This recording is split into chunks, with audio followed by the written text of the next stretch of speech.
Merci d'être avec nous sur la base aérienne 709 de Cognac-Château-Bernard. On vous emmène maintenant à la rencontre de celles et ceux qui assurent la mécanique sur différents types d'appareils, dont le drone Reaper.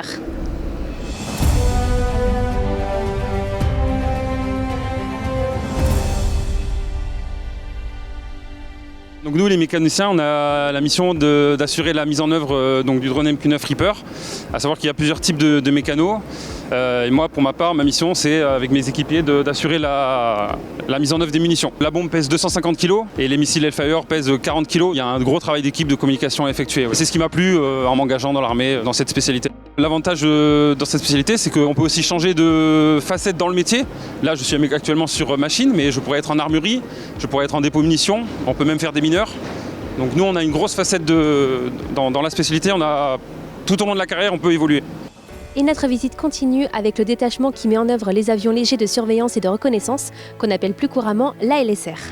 L'ALSR, c'est un avion civil, un petit Beechcraft 350 qui est bourré de capteurs. C'est un petit avion espion qui, lui, va être très agile, va pouvoir partir, faire des missions de reconnaissance et de surveillance et nous ramener toujours le renseignement dont on a besoin pour pouvoir gagner la guerre. Vous avez l'avion qui est divisé en deux sections.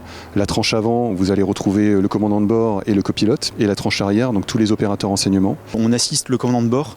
Nous sommes tous les deux pilotes. L'un va être en charge plutôt du pilotage de l'avion. Et l'autre aura à sa charge la conduite de la mission, avec notamment la gestion de la radio, la trajectoire long terme, la gestion du pétrole.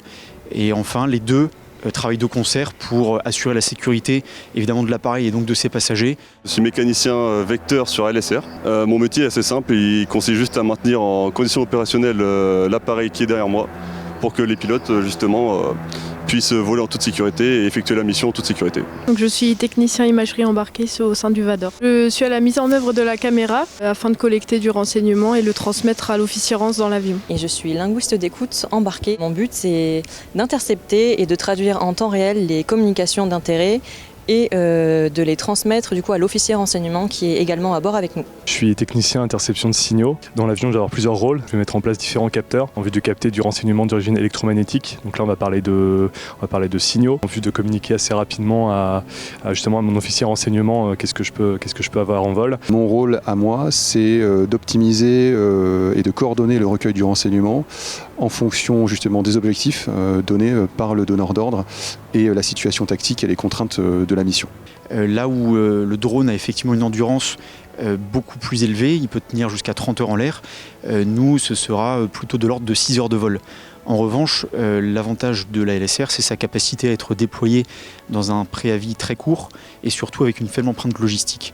C'est important d'avoir d'abord de l'esprit d'équipe parce qu'on travaille souvent ici en équipage, mais même quand on est interprète image au sol, on est toujours au sein d'un bureau, au sein d'une équipe, donc c'est important de l'avoir. Et aussi assez curieux de l'actualité et de ce qui se passe. On a des gens qui recherchent un peu une spécialité assez technique, qui peut être sujet on va dire, à projection extérieure, à avoir une vie à peu près vraiment rythmée, assez flexible, assez intéressante, tout en se remettant toujours en question, en faisant preuve de curiosité et d'analyse. Évidemment, l'armée, je prêche pour ma paroisse, offre une aventure extrêmement riche, mais quelle qu'elle soit, dans le civil ou ailleurs, surtout engagez-vous dans quelque chose, dans ce qui procure du sens à votre existence, et allez-y à fond, soyez curieux. Merci à tous pour ce partage et rendez-vous dans un prochain épisode pour la suite.